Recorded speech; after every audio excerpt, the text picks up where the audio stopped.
Well, good evening, everyone, and welcome. Thanks for tuning in this evening for our online Bible study. Let's get into it. I welcome you. If you are new to this study, I'm Pastor Dave St. Aubin, and it's a joy to be with you here this evening. Tonight, we will be looking at the book of Daniel, and we'll be starting with an introduction and chapter 1. So I invite you to grab your Bibles, open them up to Daniel chapter 1, grab something to take some good notes with, grab a beverage, and grab a snack. Let's get into it.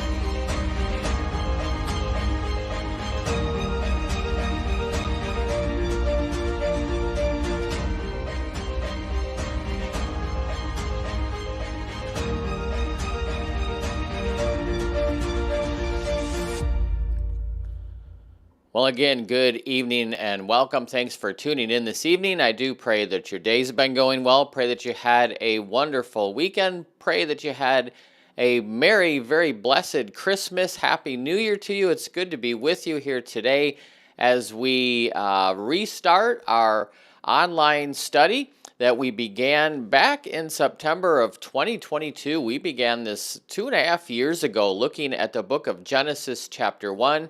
And every weeknight from that first night, September 12th, we've looked at one chapter after another, all the way through Genesis, Exodus, Leviticus, Numbers, Deuteronomy, Judges, Judges, all the way up to the book of Daniel. Now, we just finished up the book of Ezekiel last week, right before Christmas.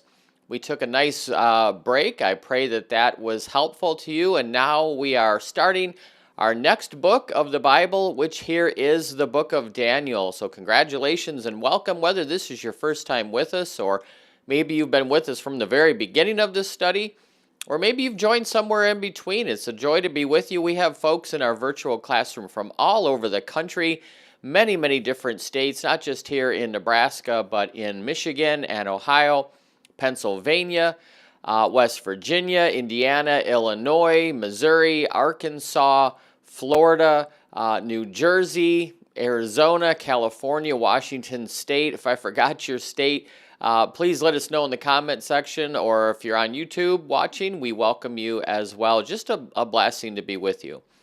Before we get into the book of Daniel here tonight, just want to recap, just a little historical recap, so to speak. So, where we've been in the book of Jeremiah and the book of Lamentations, and then last study was the book of Ezekiel.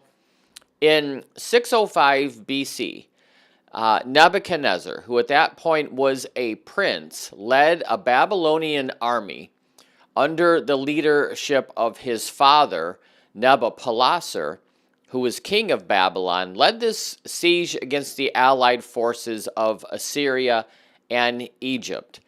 And he defeated them at Carchemish, which was then under the control of the Assyrians, and that victory gave the Babylonians supremacy in this area of the ancient Near East. And with that victory, all of Egypt's vassals, including Judah, because remember at this point Israel was divided into two nations, the northern kingdom of Israel, the southern kingdom of Judah. The Assyrians had conquered the northern kingdom, Israel taken them into captivity, and now the Babylonians had defeated the Assyrians and the Egyptians, so now Judah fell under their control. Shortly after that, in that same year, 605 BC, Nabopolassar died, and Nebuchadnezzar took control as king of Babylon. And Nebuchadnezzar moved south, moved his armies into Judah, invaded that nation in 605 BC. Nebuchadnezzar took some of the royalty of Judah and the nobility of Judah, took them captive into Babylon. That included Daniel. So this was the first of 3 deportations out of Judah into Babylonian exile. The king of Judah at that time was King Jehoiakim. We saw that in 2 Kings chapter 24. Jehoiakim's son, Jehoiachin, succeeded him in 598 BC. Jehoiachin reigned only 3 months, 3 months and 10 days. And you'll see that in 2 Chronicles 36. So Nebuchadnezzar then again invades Judah, 597 BC, takes King Jehoiachin to Babylon, along with most of the leaders who were remaining in Judah at that time, including Ezekiel, who was very young at that time, and all the rest of the national treasures of Judah. You see that in 2 Kings 24. You'll see that in 2 Chronicles 36. Nebuchadnezzar takes it all back to Babylon. That was the second deportation. A third took place approximately 11 years later in 586 BC. Jehoiakim's younger brother, Mattaniah, whose name Nebuchadnezzar changed to Zedekiah, was then made a puppet king by Nebuchadnezzar. Zedekiah rebelled against Nebuchadnezzar, rebelled against the sovereignty of Babylon by making a treaty with Pharaoh of Egypt under the pressure of the nationalists of Judah. We saw that in Jeremiah chapters 37 and 38. And after an 18-month siege on the city by the Babylonians, Jerusalem then falls.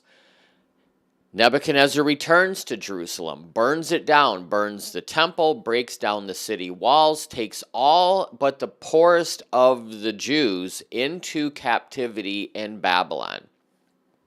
He also takes Zedekiah prisoner to Babylon, executes his sons, but before he does that, he makes Zedekiah watch, then puts out both of his eyes at Riblah, which is modern-day Syria. We saw that in 2 Kings 24 and 25. We saw that in Jeremiah.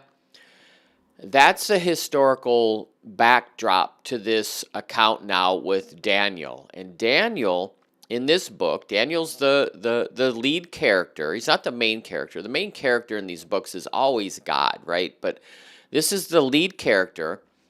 This is whom this book gets its name from, Daniel. Now, when Daniel is taken into captivity in Babylon in 605 BC, he's only a teenager at this point.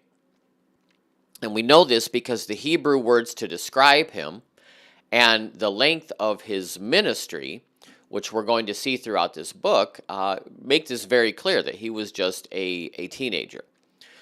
So Daniel continues in office as a public servant while in Babylon, at least until 538 BC, and at least as a prophet until 536 BC. So that means his ministry span from 605 to 535 was approximately 70 years, which was the entire duration of the Babylonian captivity. It was 70 years that we saw in the book of Jeremiah that the people would go into captivity.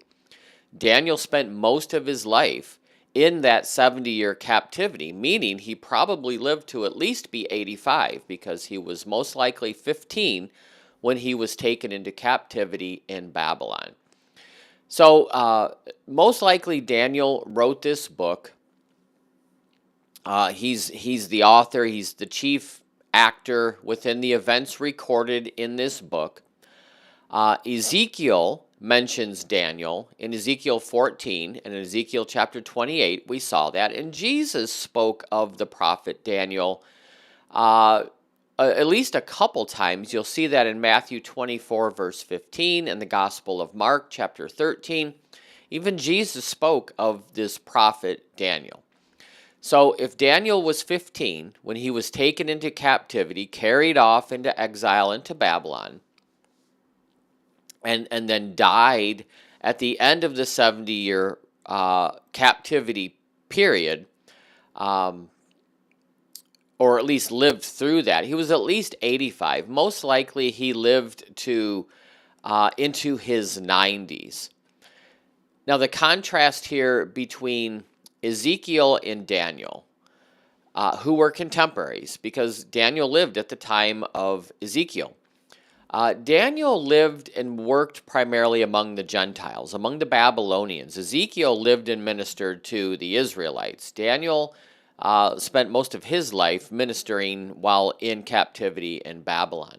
And Daniel's one of the few Old Testament books that was originally written in two different languages, one being Hebrew and the other being Aramaic, which was the common language of the ancient Near East. Parts of Ezra, parts of Jeremiah were also written in Hebrew and Aramaic. Now, the Aramaic portions within Daniel deal with matters pertaining to the citizens of Babylon, the Babylonian Empire, and the Persian Empire, which we will get to towards the end of the book. The Hebrew sections of Daniel predominantly describe Jewish concerns, God's plans for Israel. So Daniel probably wrote the Hebrew portions for the Israelites and the Aramaic portions for the benefit of the Gentiles. But really, the whole book was written for the Jews who could read both languages. And the genre of this book, there's a lot of historical information within this book, but there's a lot of prophecy in here. In the New Testament, in New Testament prophecy, Daniel is referred to more than any other Old Testament book, and this book contains more fulfilled prophecies than really any other book within the Bible. Daniel's one of the three Old Testament books that is also apocalyptic. Apocalyptic literature is a very unique genre of writing. It predicts or it describes the end of the world in very catastrophic language. The other two books that do this are Ezekiel and Zechariah. In the New Testament, the only apocalyptic book that we have really is the book of Revelation. Here in the Old Testament, aside from Ezekiel and Zechariah, Daniel perhaps is the most that's written under this type of genre. Apocalyptic literature is it's symbolic, visionary literature. It's composed during very oppressive conditions, which Daniel lived under. It consists of visions whose accounts are recorded exactly as they were seen by the author, and they are explained through a divine interpreter. And so the theological content here is very much eschatological. It's end times prophecy. And so maybe you've heard that before. The book of Daniel, very similar to Revelation, as it speaks of end times prophecy. That's part of this book. Other part is historical, written in two languages, Hebrew and Aramaic, written during the 70 years of exile of the people of Judah in Babylon, of which of Daniel's at least 85 years, 70 of those were spent in this exile. So that's the background of Daniel. There's a lot more I could share, but we're focusing here on the scripture in this study, not so much the history. So let's get right into it here. Open up your Bibles to Daniel chapter 1. If you don't have a Bible with you, not a problem. As always, we put all the verses up here on the screen for you. You can take some good notes.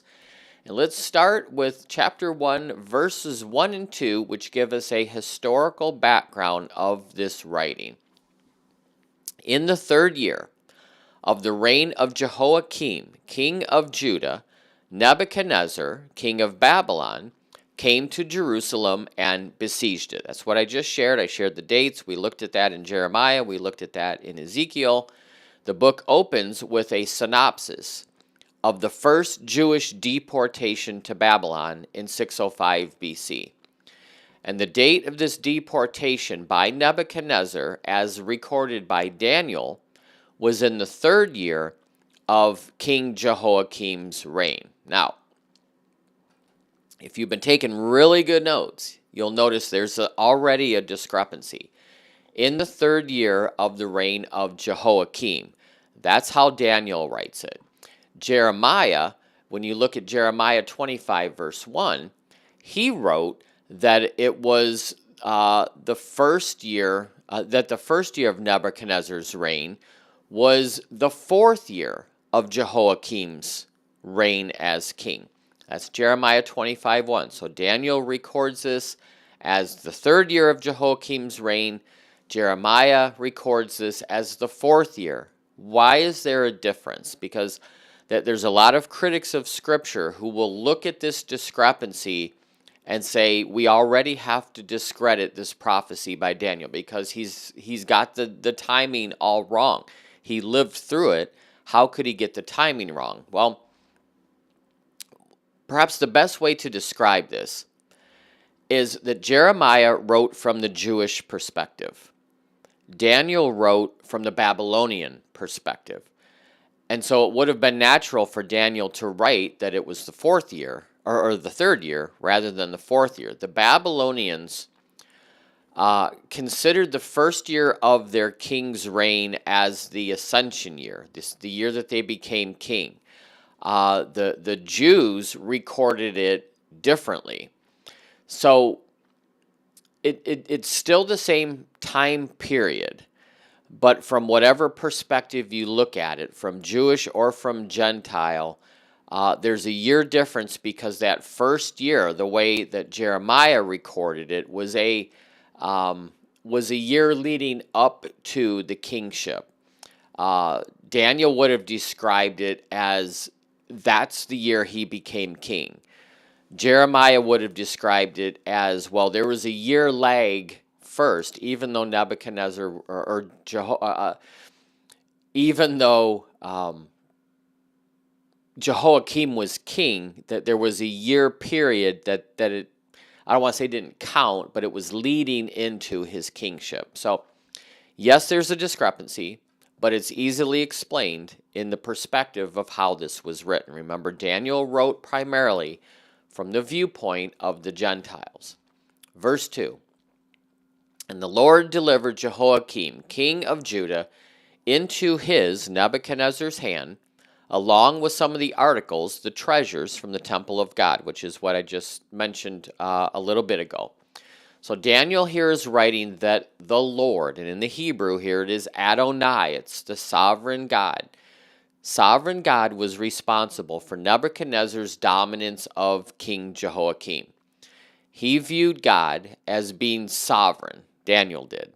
That's a theme all throughout this book. As it unfolds, the appreciation for God's sovereignty is going to continue all throughout Daniel as Daniel describes God's future dealings with the Jews, God's future dealings with the Gentiles, but it's all under the umbrella here of God's sovereignty. And the Lord, verse 2, is Ha-Adonai, the sovereign God.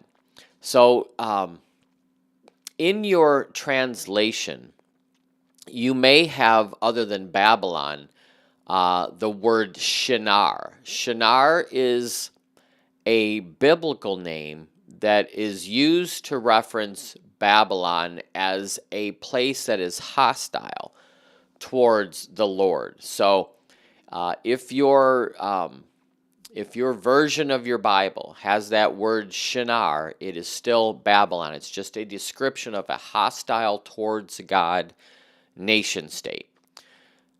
So Nebuchadnezzar comes in, he defeats Jerusalem, he takes these treasures, next verse, he carries off to the temple of his God in Babylonia, and he puts the treasures in the treasure house of his God. So when Nebuchadnezzar and Babylon defeated Jerusalem and took the temple treasures out back to their land, this was a way that ancient Near East kings expressed their victorious sovereignty over another nation, particularly their gods. So Nebuchadnezzar's act of removing the temple treasures was a way of showing his God was sovereign over Israel's God, which is why Daniel writes, Ha Adonai, verse 2, and the Lord, the sovereign God, delivered Jehoiakim. It wasn't Nebuchadnezzar's doing, even though he thought it was. So Daniel begins this book by reminding us, the reader, it was not only the king of Israel who suffered at the hands of Nebuchadnezzar. Israel's God here was experiencing humiliation in the sense that the temple treasures were taken out, showing Babylon's sovereignty over Adonai. Even though God's allowing all this to happen, the perception is Israel's God is humiliated. But then Daniel starts to vindicate God, Yahweh, with everything that follows in these next verses. So verse 3, Then the king ordered Ashpenaz, chief of his court officials, to bring into the king's service some of the Israelites from the royal family and the nobility. So Nebuchadnezzar orders Ashpenaz, one of his chief officials, bring in some of this royalty from Judah. Verse 4, who? Well, these young men without any physical defect, handsome, showing aptitude for every kind of learning, well-informed, quick to understand, and qualified to serve in the king's palace. He was to teach them the language of the Babylonians, the literature of the Babylonians, and the king assigned them a daily amount of food and wine from the king's table. A lot in here. So Nebuchadnezzar wants these young nobles, the smartest, the best looking, the wisest young men of Judah brought in so he can groom them. He wanted to employ the best minds within his kingdom, regardless of where they came from. So he's trying to incorporate these young Jewish boys into his ideological system.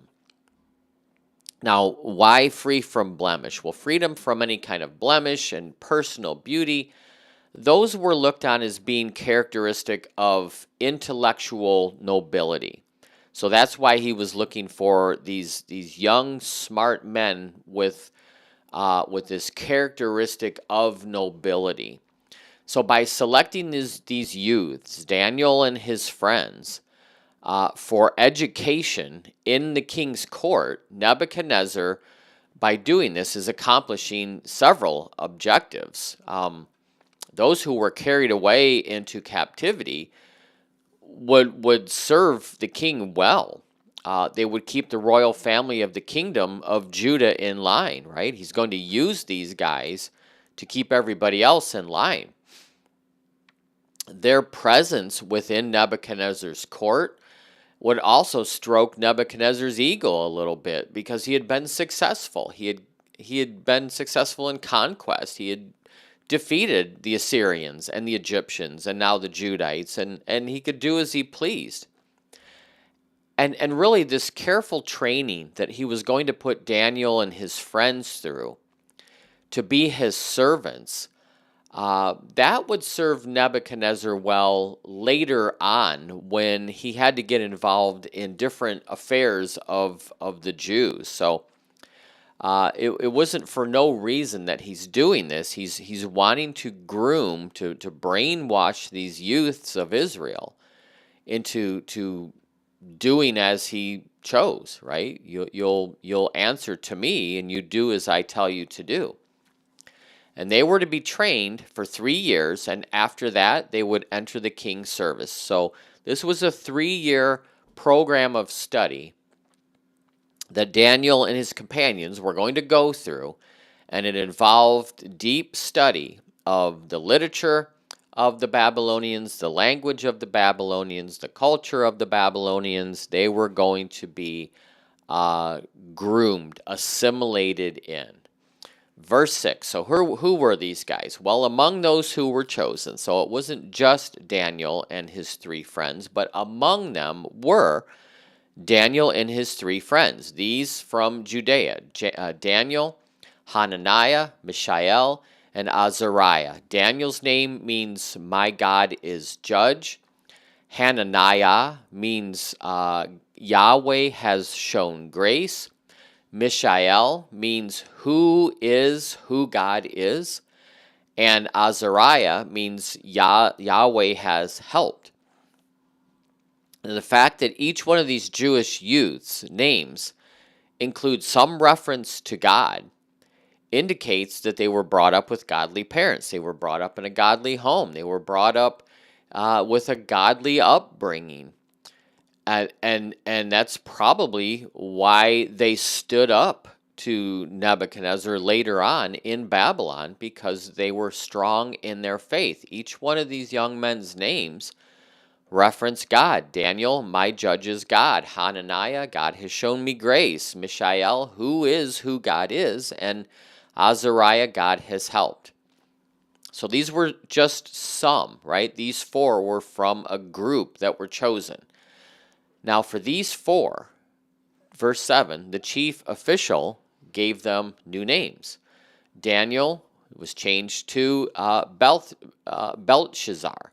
Hananiah was changed to Shadrach. Mishael was changed to Meshach. And Azariah to Abednego. And these new names that were assigned to these three young men, they all included reference to Babylonian gods.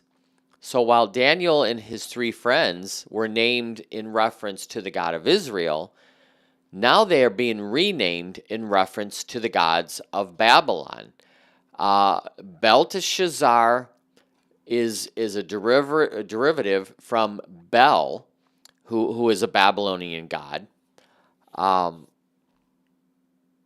Hananiah changed to Shadrach, and Mishael to Meshach were references to the god Aku, and Azariah's name changed to Abednego is a reference to the Babylonian god Nego. So Belteshazzar means Bel's prince. Shadrach means I am of little account. Meshach is interesting because Mishael, his name meant who is what God is. His name was changed to Meshach, which means who is what Aku is, which is a Babylonian god. And then Abednego is servant of Nego. So the practice of changing names, again, it's just a way of expressing sovereign control. You are mine now. This was your name. I won. I'm in control. I am sovereign. Your name is changed. You will no longer reference your God, who was just humiliated by losing his city and his temple and all the temple treasures. I, Nebuchadnezzar, am sovereign. I'm changing your names. You'll be part of my system. What this would have done for these four guys who were brought up in godly homes, right, was encourage them to think of themselves in the culture they were living rather than become part of the culture they were living. They were to remember where they came from, which we'll find out later in this book they in fact do. They are very strong in their faith. Verse 8, but Daniel resolved not to defile himself with the royal food and the wine, right? Fine, change my name, whatever. I'm not eating your food. And so he asked the chief official for permission to not do this. So he didn't defile himself. So Daniel already, as a young teenager, takes the initiative. I'm not going to defile myself. His three friends follow suit, and they ask to remain morally pure and ceremonially pure. They didn't want to eat of the table of this king. Daniel wanted to please God in every aspect of his life. And the food and the wine here that he is refusing or he's asking to refuse were probably first offered to the Babylonian gods Marduk or Bel. Remember, Daniel's name, Belteshazzar, is taken from Bel.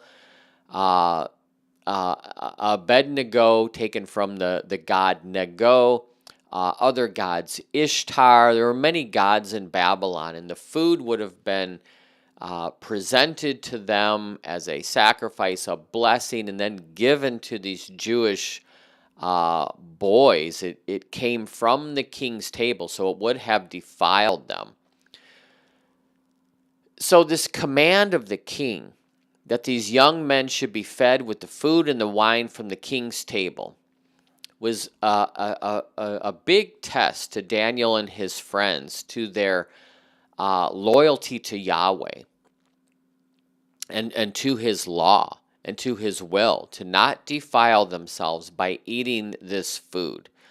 So, verse 9, so God caused this official, because God is sovereign, to show favor and compassion to Daniel, and told Daniel, I am afraid of my lord the king, who has assigned you food to drink.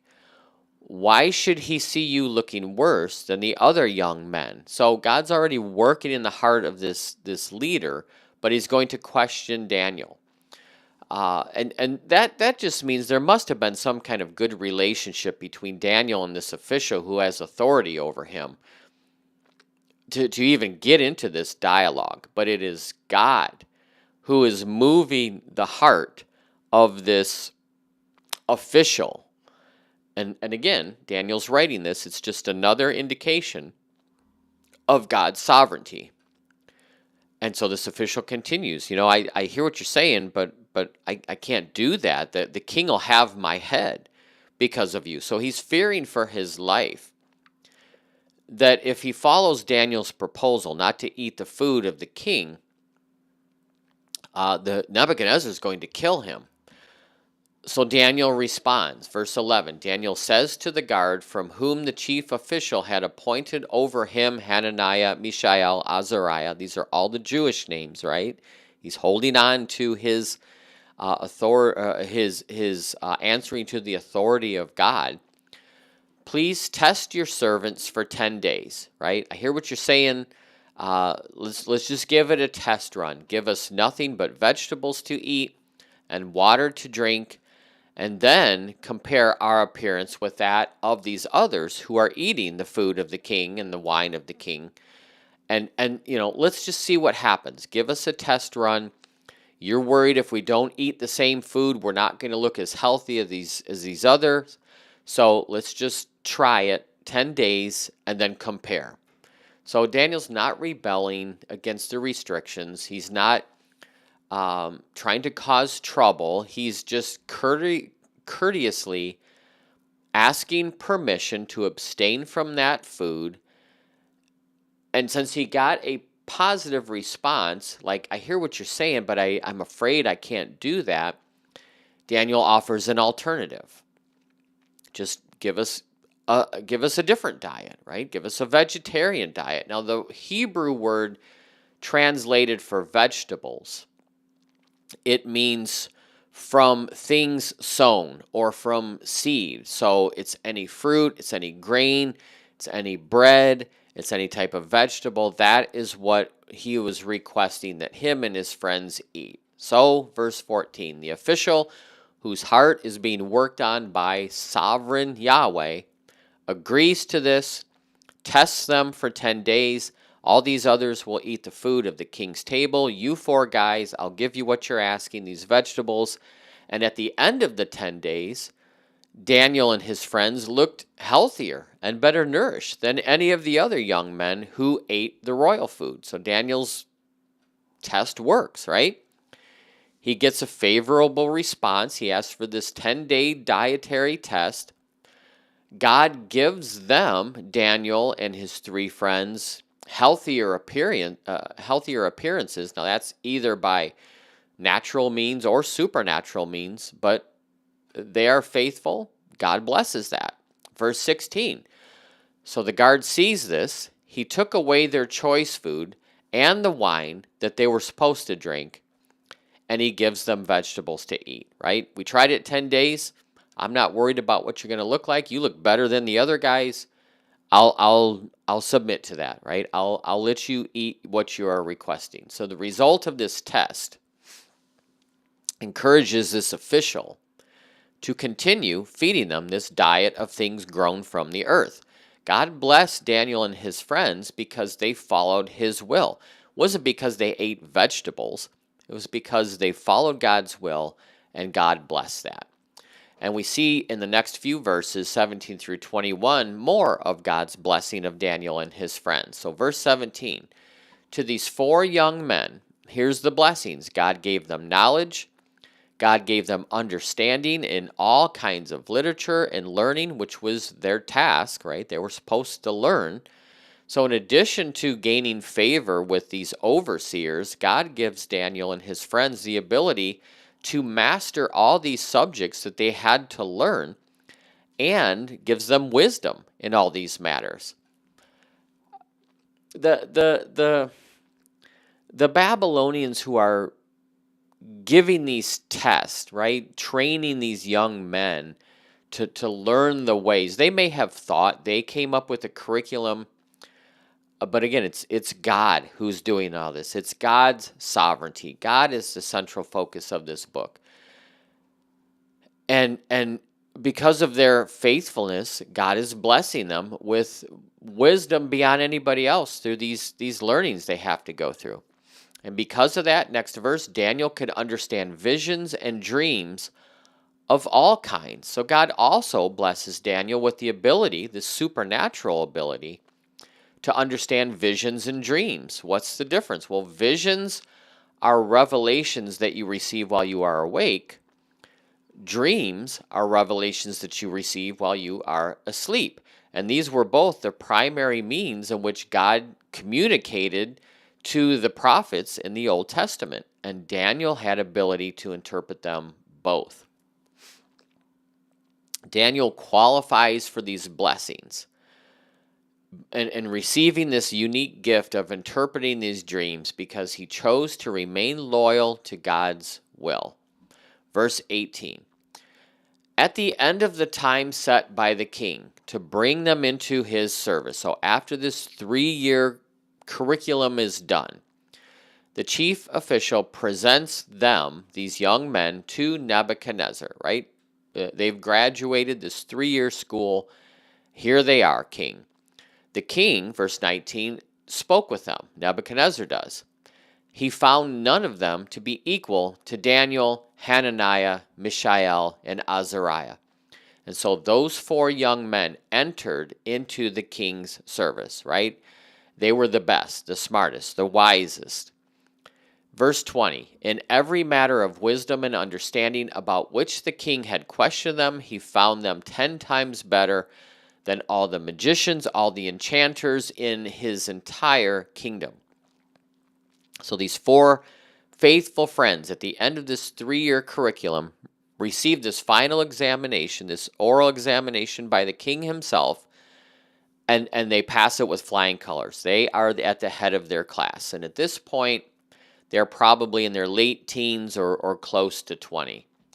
So because of how they passed this exam, Nebuchadnezzar gives them positions of significant responsibility within his government because his education and this blessing by God had equipped them for this.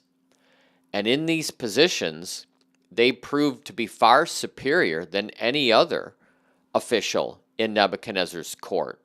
10 times better, right? Which is more hyperbole than anything. What it really means is many, many, many times better than anybody else in the king's court or government.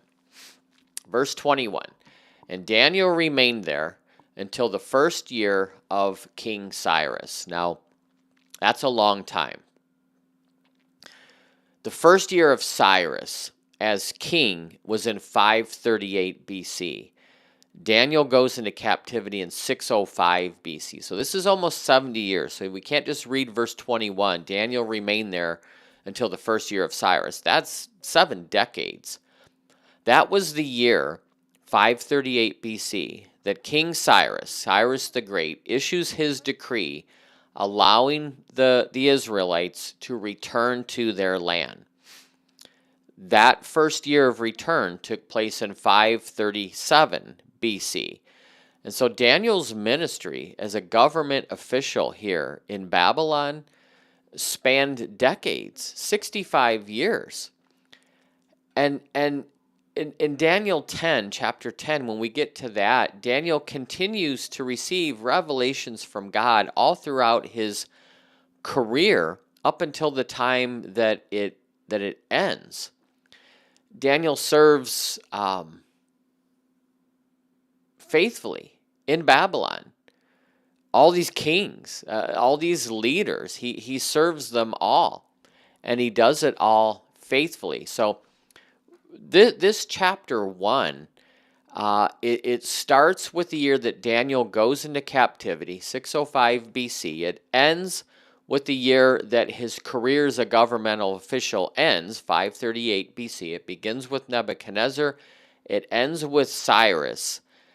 And everything in between is what we're going to look at over the next several chapters of this book. So that is Daniel chapter 1. I pray that that has been a help to you, and I appreciate you being here tonight. Tomorrow we will continue. We'll look at Daniel chapter 2, and we will look at Nebuchadnezzar's first dream, which is it's a big picture dream. So we'll look at that tomorrow, but thank you for being here this evening. Have a wonderful rest of your evening. Stay safe, stay healthy, and I look forward to seeing you soon. Till then, take care, and God bless. Bye-bye.